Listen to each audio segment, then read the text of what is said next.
แต่ตกใจเฮ้ย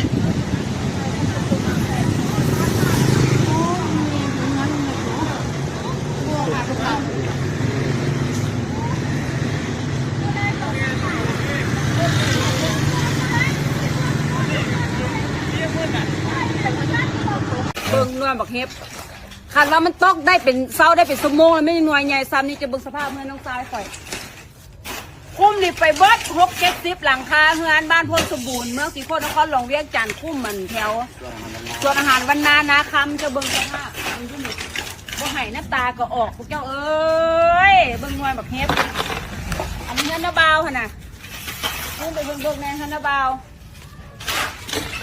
โรงงานเฟอร์นิเจอร์ตายพี่เจ้าเอ้ยเอามันไม่ได้เลยบ่มีอย่างเหลือเลยบ่มีอย่างเหลือเลย พังเบิดเลยเหือนค่อยขนาดอันนี้เพดานเขาสิให้เบิ้งเพดานก็ยังทะลุบ่อนเลยบอกเลยว่าเหือนหลังนี้ฮะนะคือแบบฝั่งนี้ทันทะลุบนเลยทะลุลงมาจนแบบเพดานเห็นบอกเปียกเบิดเลยน้ำนี่ไหลลงมาเบิดหลังเลยอยู่นี่นะยังเหือนหลังนั้นชั้น 1 ชั้น 2เดี๋ยวสิไปเบิ้งป้าบุ๋มแม่โอ้สิเป็นลมเบิ้งความแหงของมันพังเมิดหูแต่ว่าชั้นถึงค่อยน่ะแก้วแตกเดี๋ยวสิขึ้นไปเบิ้งก่อนป้าบุ๋มแม่เพดานเพเอยเรียบร้อยเดี๋ยวก่อนไปเบิ้งทั้งหลังเบิ้งแถวนี้ก่อนเบิ้งเหือนหลัง2 ชั้นนี่ก่อนเบิ้งแม่ลูซิ่งแถวระวางโตเหือนหลัง2 ชั้นกับหลังนี้ขึ้นไปก่อนสุดเจ้าป้าถั่วโทษดิเนาะป้าแก้วแตกเบิดเลยแตกคือซิเมนมันลมพัดและโยนใส่เลยนี่ก็แตกแก้วแตกเบิดนี่ป้าโท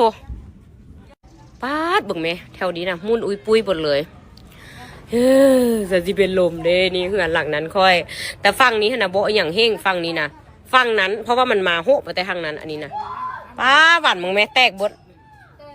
แก้วหูมันบนหนาบักนั้นหนาแตกสะเบิดบึงไหมป้าเดี๋ยวอันนี้นี่แตกหมดแล้วมันซึมนู่นนี่นะหวานมึงไหม